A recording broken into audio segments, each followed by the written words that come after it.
Esto simplemente hacemos el puente del tema que veníamos hablando, repasando los últimos conceptos para meternos en el nuevo tema que vamos a empezar a partir de hoy. Estamos en 1 Corintios, vamos a abrir nuestras Biblias, 1 Corintios, final del capítulo 12 y capítulo 13. 1 Corintios, final del capítulo 12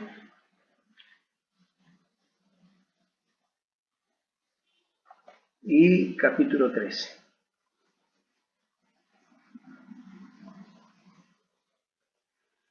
Vamos a leer del capítulo 12 los versículos 27 al 31. Después tengo algunos pasajes para leer, así que si algunos están preparados para colaborar en la lectura, lo hacemos un poquito más participativo. 1 Corintios 12, 27 dice: ustedes pues son el cuerpo de Cristo y miembros de ese cuerpo, miembros cada uno en particular.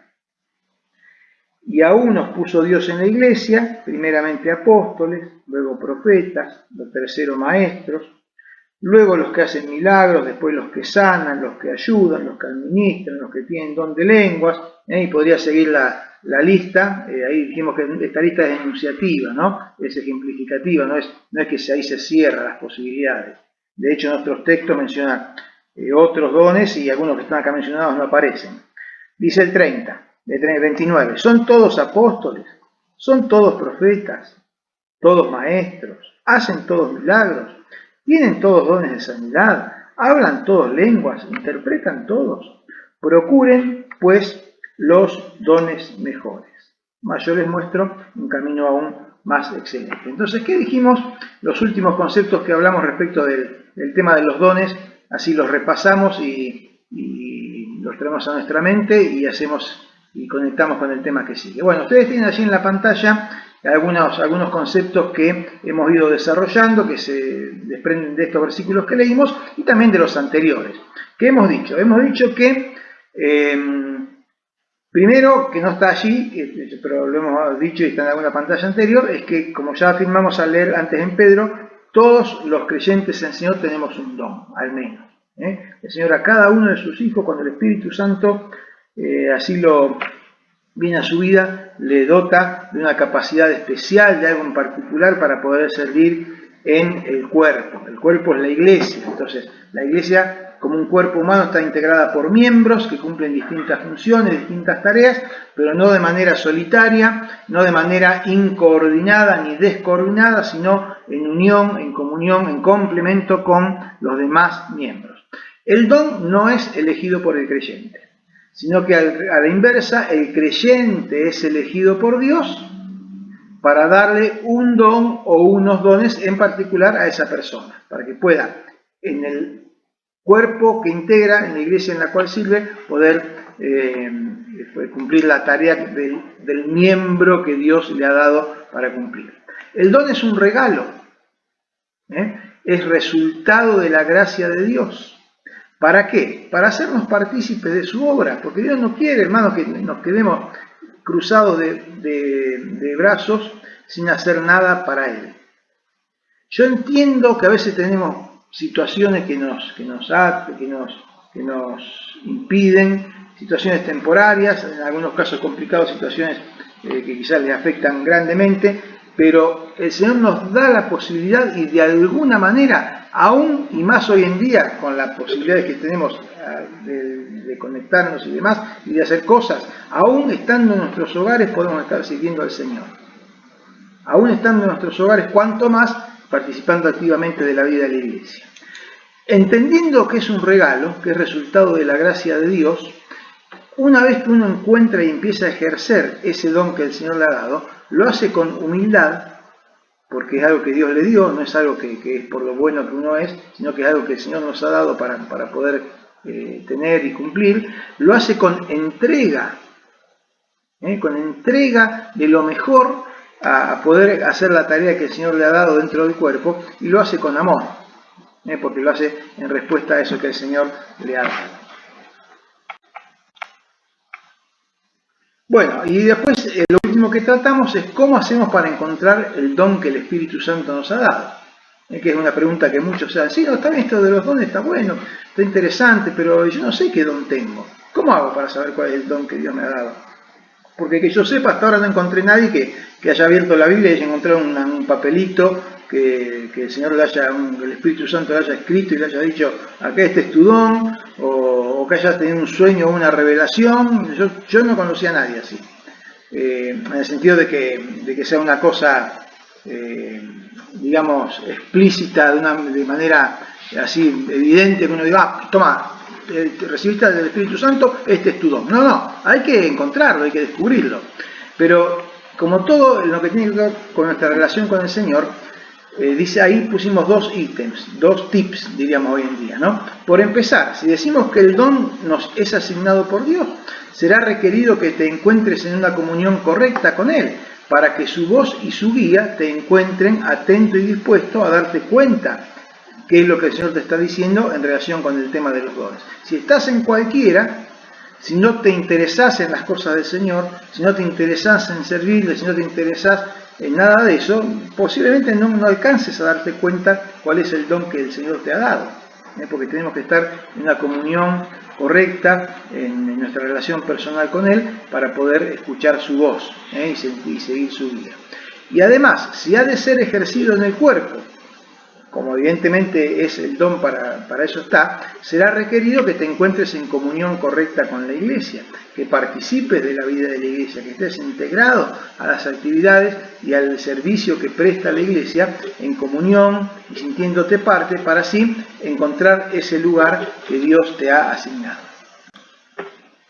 ¿Qué más? Y acá damos dos tips más para saber cómo es este tema, cómo descubrir o encontrar el don que el Espíritu te ha dado. Yo le dije que hay dos cosas que puede darse una, puede darse la otra, y normalmente pueden aparecer combinadas. A veces es cuestión de inspiración. Por ejemplo, cuando uno se siente llamado o atraído hacia cierta tarea, hacia cierto ministerio, hacia cierto servicio, puede ser indicio de que el Espíritu Santo te está guiando hacia eso, y esa atracción, ese deseo hacia esa tarea es parte de lo que Él te está mostrando que tenés para hacer. A eso le llamamos inspiración. El Señor te está inspirando hacia alguna tarea en particular para poder cumplirla. Y como puse abajo, a veces es cuestión de transpiración. Cuando decimos transpiración, es cuestión de ponerse a laburar, de ponerse a transpirar la camiseta, y a lo mejor en el ejercicio de esa tarea uno encuentra la guía del Señor para saber qué es lo que el Señor le ha dado para hacer. ¿Y por qué hablamos de transpiración? Yo lo puse ahí en la pantalla. Hay una necesidad en la iglesia. Surge una nueva situación, una nueva tarea, algo que hay que hacer, y alguien tiene que hacerse cargo de eso. Hay que suplir esa necesidad. O a lo mejor alguien te llama a alguien para hacerlo, o te surge, o alguien te llama, y sea el pastor o sea alguien, y en eso, de ponerte a trabajar en algo, y de encontrar el gozo y la bendición de hacerlo, y sentirte bueno, que estás haciendo lo que Dios quiere, a lo mejor en ese ejercicio que estás transpirando en eso, encontrás que es el don que el Señor te ha dado. Y como dijimos, a veces sucede que alguien se encuentra haciendo algo que quizás un tiempo atrás no hubiera pensado. No, ¿yo qué me iba a imaginar hace un tiempo atrás? Que hoy en día iba a estar haciendo esta tarea que estoy haciendo y que siento que es lo que el Señor me ha dado para hacer. ¿Cuántas veces ha pasado eso en la vida de las personas? Y que quizás no es lo mismo que hacía, estoy hablando de gente que a lo mejor hace muchos años que son creyentes, no es lo mismo que hacía 10 años atrás, o 20 años atrás, o que hacía en otra iglesia, no sé, porque el Espíritu Santo va actuando de manera dinámica en nuestras vidas y va despertando en nosotros eso para servir. Bueno, ya es así entonces como llegamos a desarrollar el punto 6 de nuestro decálogo de fidelidad a la iglesia, porque recordamos que este es nuestro tema, estamos hablando de cómo manifestar nuestra fidelidad a la iglesia, fidelidad al Señor, fidelidad a la iglesia. Llegamos hasta el punto 6, que es el ejercicio de los dones. Y vamos a empezar a desarrollar ahora el punto 7, que es el principio del amor. El principio del amor.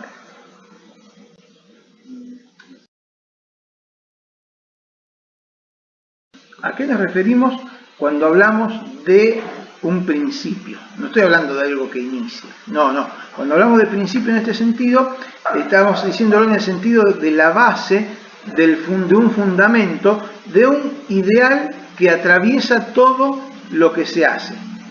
Entonces, cuando hablamos del principio del amor, hablamos de un ideal, de un fundamento, de una base que atraviesa todo lo que se hace en la iglesia. Por eso hablamos en ese sentido del principio del amor. El principio del amor está presente en la vida del creyente y en la vida de la iglesia porque está en la esencia del ser de Dios. ¿Estamos de acuerdo con eso, no? Es Dios, en la esencia de Dios está el amor.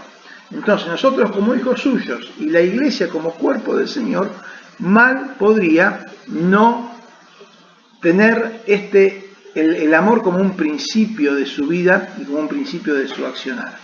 En ese sentido, déjenme poner esta pantallita, quisiera que ustedes me ayuden, quizás leyendo los versículos que allí tenemos, que son muy conocidos y tendrían que salir fácil al reflexionarlos, ¿no? El principio del amor. Entonces nos vamos a concentrar hoy en este principio del amor. Yo dije que el principio del amor es un ideal que atraviesa todo lo que se hace en la iglesia y doy acá, desarrollo los argumentos de por qué. Primero porque Dios es amor. Eso dice en 1 Juan 4:8. El que no ama no ha conocido a Dios. ¿Por qué? Porque Dios es amor.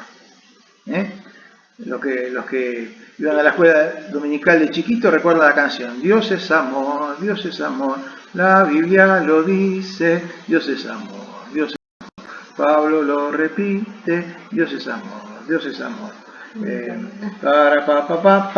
En el capítulo 4, versículo 8, primera de Juan. Entonces, primera de Juan, capítulo 4, versículo 8, Dios es amor. No, miren que en 3 palabras cuánto que nos dice. Entonces, el principio del amor, ¿por qué? Porque Dios es amor. Y es su amor el que lo moviliza a nuestro favor. Eso lo dice en Juan 3:16. De una manera más que clara, el amor de Dios es lo que lo moviliza a nuestro favor. ¿De qué manera? Porque de tal manera amó Dios al mundo que ha dado a su Hijo unigénito, para que todo aquel que en él cree no se pierda, sino que más bien tenga vida eterna. Entonces, de tal manera amó Dios al mundo que ha dado a su Hijo. Y como leímos el otro día en Romanos, si dio a su Hijo, si no lo escatimó, ¿cómo no nos dará también en él todas las cosas, ¿no? Bien, entonces Dios es amor, su amor lo moviliza a nuestro favor, y ese amor de Dios es derramado en nuestros corazones. ¿De dónde sacamos eso? De Romanos 5:5. ¿Qué dice Romanos 5:5? Alguno léalo, por favor. Y la esperanza no avergüenza, porque el amor de Dios ha sido derramado en nuestros corazones por el Espíritu Santo que nos fue dado. Ahí está, no hace falta mayor comentario. El amor de Dios ha sido derramado en nuestros corazones por el Espíritu Santo que nos fue dado. Ese amor que es derramado en nuestros corazones, que entra en nuestra vida, que llega a nosotros por la presencia del Espíritu Santo, no queda ahí adentro, no debe quedar ahí adentro guardado como un tesoro secreto, sino que se manifiesta, se revela, se ve como un fruto del Espíritu Santo. Como dice Gálatas 5:22, ¿qué dice?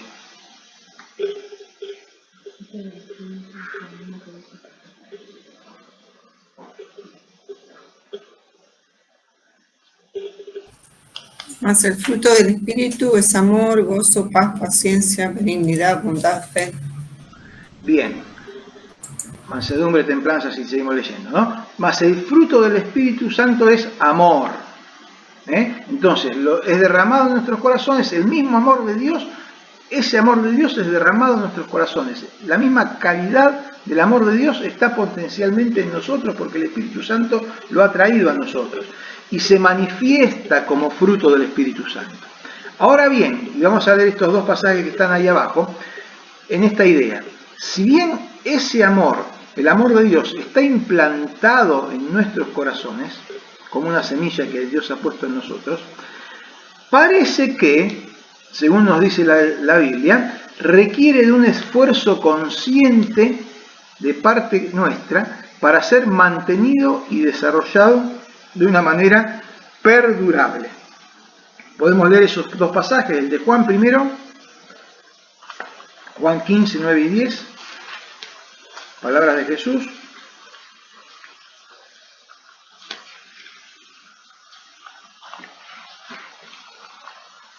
¿Qué dice? Como el Padre me ha amado, así también yo os he amado. Permaneced en mi amor. Si guardareis mis mandamientos, permaneceréis en mi amor, así como yo he guardado los mandamientos de mi Padre y permanezco en su amor. Bien, entonces hermano, no es asunto de quedarse haciendo la plancha en la pileta con este tema del amor. Como el Padre me amó a mí, yo también los amo a ustedes. Ahora, permanezcan en mi amor. ¿Y cómo permanecemos en el amor del Señor? Más clarito en Cheleagua, hermano. Versículo 10. Si guardan mis mandamientos, permanecen en mi amor. Así como yo he guardado los mandamientos de mi Padre, permanezco en su amor. Entonces, requiere un esfuerzo consciente de una tarea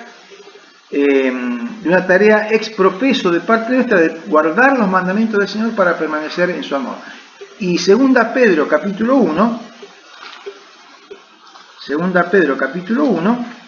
no vamos a leer todos los versículos, sino que el versículo 5 y después el 8, donde nos dice, ustedes también, poniendo toda diligencia, es decir, poniendo su esfuerzo, ocupándose de esto, no les va a caer del cielo como la lluvia, tienen que ocuparse y trabajar en esto, poniendo toda diligencia en esto, añadan a vuestra fe, y da una serie de cosas, la cual al final del versículo 7 dice, y añadan a su fe y a todo lo demás, añadan amor. Entonces el amor es una cuestión que hay que trabajarla en nuestras vidas, hermanos. Está potencialmente en nosotros, el Espíritu Santo ha derramado ese amor en nosotros, pero evidentemente requiere de nuestro esfuerzo, de nuestra tarea, para permanecer en ese amor, guardando los mandamientos del Señor, y para desarrollarlo y que crezca. ¿Qué dice 1 Pedro 1:8? Si estas cosas están en ustedes y abundan, no los dejarán estar ociosos ni sin fruto en cuanto al conocimiento de nuestro Señor Jesucristo. Y podría leer el 11 también, porque haciendo todo esto, de esta manera les será otorgada amplia y generosa entrada en el reino eterno de nuestro Señor y Salvador Jesucristo, que es, pienso, lo que todos y cada uno de nosotros queremos. Así que, hermanos, creo que esto lo tenemos más que claro, porque está absolutamente de manera evidente en la Biblia. En la vida de la Iglesia, ustedes me dirán si no es así, en la vida de la Iglesia encontramos permanentemente ocasiones y motivos para amar y expresar amor, ¿o no? Lo encontramos en la Iglesia permanentemente. Y también encontramos permanentemente motivos para no expresar, para no sentir y expresar amor. Esa también es verdad. No me van a decir que no. Por eso hablamos de esfuerzo. Por eso hablamos de esfuerzo, porque así como encontramos situaciones y motivos para expresar amor, también a veces encontramos situaciones y motivos para no sentir ese deseo de expresar amor. Pero ¿qué pasa? Yo reconozco que no merezco que Dios me ame y manifieste su amor para conmigo. Y sin embargo, Él no deja de amarme y manifestar su amor para conmigo. Y así como reconozco eso, reconozco que a veces algunos se comportan de modo tal que no son motivación para que yo los ame. Y sin embargo, ¿qué haré? Si yo reconozco que no merezco que Dios me ame y Dios me ama y me favorece en su amor. Y es realidad, es la pura verdad. Tan cierto como que a veces nos encontramos con situaciones, incluso con personas, que no nos despierta el deseo de expresarles ese amor. Pero sin embargo, así como el Señor lo hace con nosotros debiéramos hacerlo con ellos. Este amor, hermanos, debe ser una cualidad y una característica de los creyentes y de la Iglesia. Fíjense a tal punto, y volvemos ahora a 1 Corintios, hacia el capítulo 13, final del 12, capítulo 13. Estamos desarrollando todo nuestro estudio en base a las cartas a los Corintios, ¿no? ¿Y qué decimos siempre cuando alguien está diciendo algo, está hablando, está dando un discurso, está escribiendo? Cuando está terminando de hacerlo, como que quiere recordar lo más importante, lo que quieren que quede, lo repite al final, ¿no? Y fíjense cómo Pablo termina 1 Corintios, en el capítulo 16, ya terminando la carta, 1 Corintios 16, 14, al final, la última exhortación que da, el último mandato, porque después escribe algunas cosas más, pero ya no son exhortaciones ni mandatos, incluye ruegos, saludos y demás. Pero 1 Corintios 16, 14 dice, todas vuestras cosas sean hechas con amor. Es decir, Pablo dice, si algo tienen que acordarse de todo lo que les dije, es que todas vuestras cosas sean hechas con amor.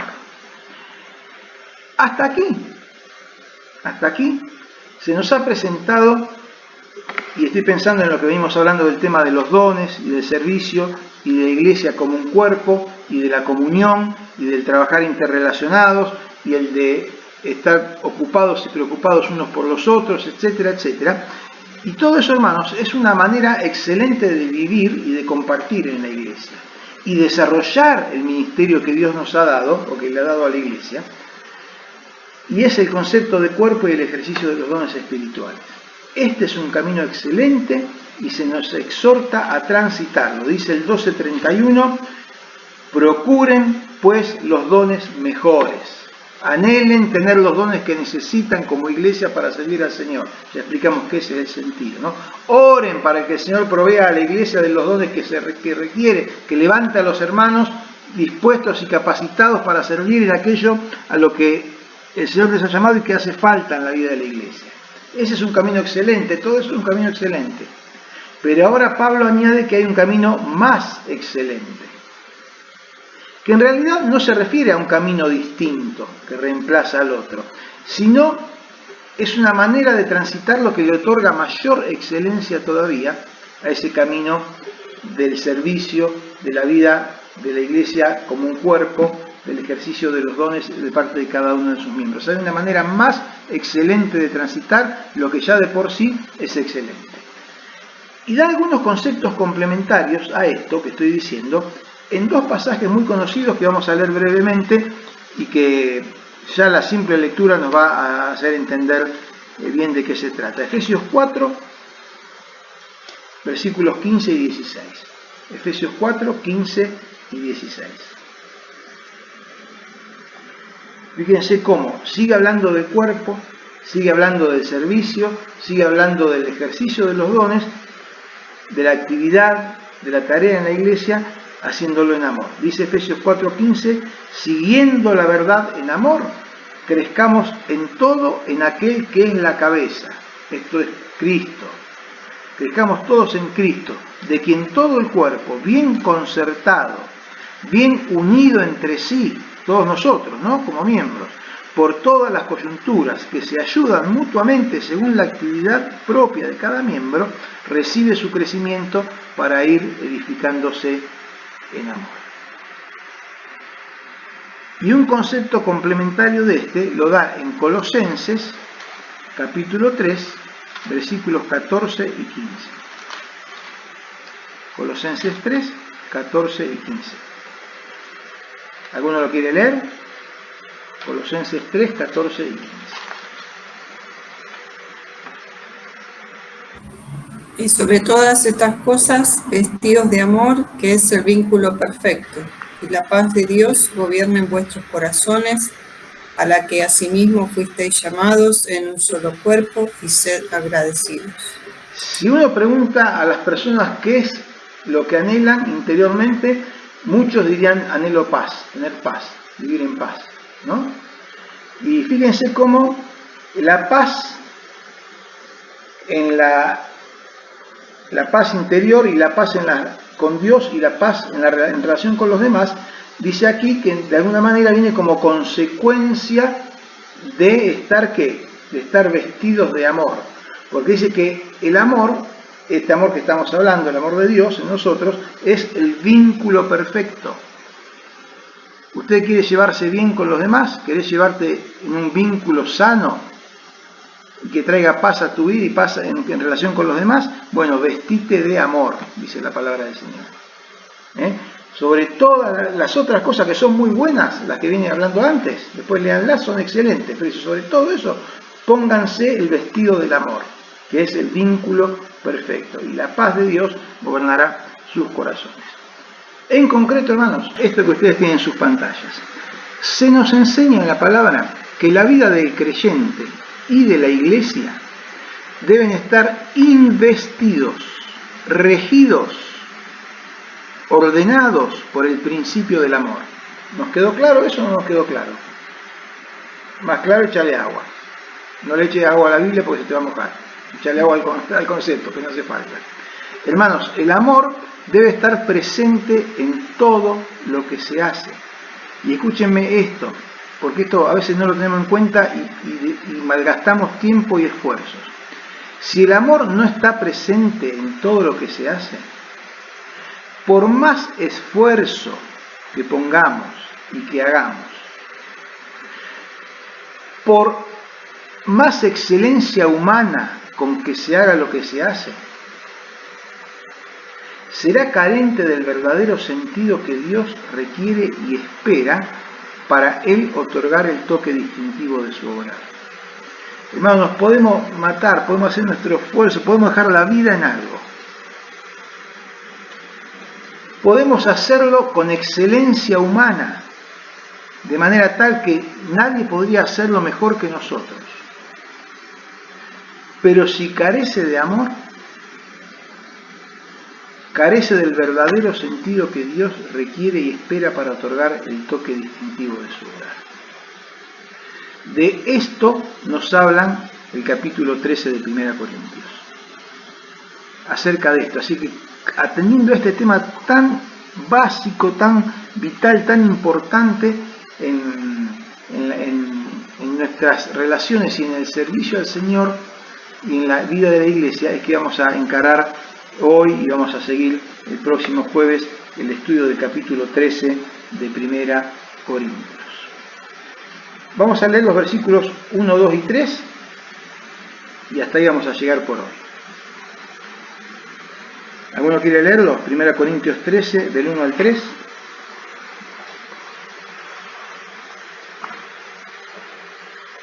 Si yo hablase lenguas humanas y angélicas y no tengo amor, vengo a ser como metal que resuena o címbalo que retiñe.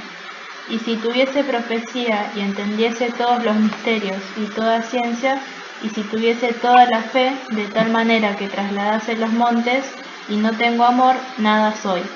Y si repartiese todos mis bienes para dar de comer a los pobres, y si entregase mi cuerpo para ser quemado y no tengo amor, de nada me sirve. Bien, los tres versículos empiezan de la misma manera. Dicen sí, sí, tal cosa. El sí al comienzo de una oración es un condicional. O sea, condiciona lo que sigue, o sea, condiciona lo que va a decir a que ocurra algo. Pero a su vez, el sí condicional puede tener distintos significados o implicancias. Por ahí los que son maestras acá y conocen un poco más, saben más que yo de eso y podrán darme la razón. Puede tener distintos significados o implicancias de acuerdo al contexto que tenga. El sí con que comienza cada versículo de estos que hemos leído significa suponiendo que. Acá es como si dijera suponiendo que, bueno, eso es lo que significa. Y siguiendo la forma, de alguna manera, en que viene encarando los temas Pablo en estos últimos capítulos, haciendo referencia a ciertos dones que eran muy apreciados y aún deseados por los corintios, en los versículos 1 y 2 aclara que, aún suponiendo que se los tuviera esos dones, y se los ejerciera, pero sin amor, carecerán de valor y de sentido, aun cuando sean muy apreciados y muy valorados. ¿Qué dice? Si yo hablase en lenguas, suponiendo que yo hablase en lenguas humanas y en lenguas angélicas, que acá no dice que los hombres hablen en lenguas angélicas, suponiendo que, pero no nos vamos a detener porque no quiero ir para el lado ese, pero suponiendo que yo hablase lenguas humanas y angélicas, y que fuera tan espiritual que hablara el idioma de los ángeles, podríamos decir, ¿no? Que sea la idea con que Pablo pone esta frase, y no tengo amor, como dice, no vengo a ser como metal que resuena o címbalo que retiñe. Un metal que encima está medio machucado, que está desafinado y demás, es una cosa horrible. Lo vamos a escuchar 3 o 4 veces y podemos decir, ah, mirá qué bueno, y después a la quinta vez no lo queremos escuchar más. Y hermano, con esto pasa lo mismo, con este tema. Y después menciona otros dones, que son quizás dones también apreciados, dones que cuando uno los ve dice, ¡wow, qué bárbaro esto! Y dice, si tuviese el don de profecía y entendiese todos los misterios y toda la ciencia, y si tuviese toda la fe, ¿quién pudiera tener toda la fe? Dice, de tal manera que aún trasladase a los montes. ¿Se acuerdan? Se habrá acordado Pablo de cuando Jesús dijo, si tuvieran fe como un grano de mostaza, le diría a este monte que se corra del lugar y se eche al mar y lo haría. Bueno, probablemente. Pero si aún tuviese todo eso y no tengo amor, nada soy. Entonces, ¿hay algún don que aprecies o que apreciemos mucho entre nosotros? ¿Algún don que desees o que valores en la vida de otros?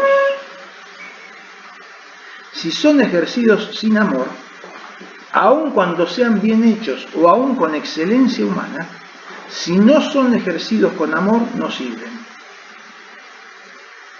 Claro, aclaremos, quizás puedan servir en el corto plazo o en un primer impacto, pero a la larga su efecto será nulo o aún, déjenme decirlo, contraproducente. Y después quizás más adelante podamos reflexionar un poquito más en esto. Estoy dando el prolegómeno de todo esto, ¿no? Y esto representan los ejemplos dados. Si yo hablase y si hiciese esto, si tuviese lo otro y no tengo amor, nada soy. Pueden no servir para nada, como un instrumento que suena discordante. Y a veces, hermanos, hacemos cosas en la iglesia que no lo hacemos como tiene que ser o en el espíritu que tiene que ser, de la manera que tiene que ser, y somos un instrumento que suena discordante. Como si tuviéramos una orquesta o una banda y hay uno que suena desafinado. Bueno, a veces pasa así en las iglesias, porque hay alguien que hace las cosas sin amor. O puede tener algún efecto llamativo o una utilidad inmediata, pero su efecto será débil y breve. Aún el hacer algo que pueda ser considerado altruista o como un ejemplo humanamente hablando, no sirve de nada si no está hecho con amor. Si repartiese todos mis bienes para ser dado a los pobres, y si entregase aún mi cuerpo para ser quemado y no tengo amor, de nada me sirve. Así que, hermanos, pensemos en esto, reflexionemos en esto. Y antes de seguir considerando este tema, la importancia, lo básico, lo elemental de aplicar a nuestras vidas y a nuestra iglesia el principio del amor, como parte de nuestro decálogo de fidelidad a la iglesia. El principio del amor en los términos de lo que Dios nos habla y que continúa desarrollando en los versículos que siguen y que será materia de reflexión para nosotros el próximo jueves. Así que, hermanos, que el Señor nos bendiga, que el Señor esté despertando en nosotros quizás pensamientos que teníamos olvidados, ideas que quizás no estábamos practicando de la manera correcta o enseñándonos cosas que no sabíamos, no sé. El Espíritu Santo obra en cada uno según la situación, pero que nos vaya guiando a un mismo sentir, a un mismo camino, este camino aún más excelente que nos habla Pablo al terminar el capítulo 12, que es el camino de hacer las cosas, de hacerlas bien y hacerlas básicamente con amor. Que el Señor nos bendiga y continuaremos entonces el próximo jueves reflexionando con los versículos que siguen. Oramos, hermanos. Padre nuestro que estás en los cielos, gracias. Gracias, Señor, una vez más por este tiempo de encuentro, de comunión, en oración y en torno a tu palabra. Señor, gracias por traer a nuestras vidas estas palabras aquí en 1 Corintios, que nos hacen reflexionar y pensar y repasar conceptos que quizás teníamos olvidados o que quizás no los teníamos olvidados, pero sin practicarlos de la manera correcta y adecuada. Señor, inúndanos de tu amor, de manera tal que aflore en nosotros para poder expresarlo, Señor, hacia los demás. Aun cuando pensemos que no se lo merecen, quizás, porque a veces ese sentimiento aflora en nosotros también. Pero aún así, Señor, nosotros tampoco merecemos tu amor y tú nos lo has dado. Señor, que toda la gloria sea para ti. Bendícenos, Señor, al terminar esta reunión y continuar con nuestras actividades en nuestros hogares. Dejamos en tus manos nuestras vidas, nuestras familias y, Padre, seguimos orando por lo que tenemos como iglesia en este fin de semana. Gracias, Padre, te bendecimos. En el nombre de Jesús. Amén.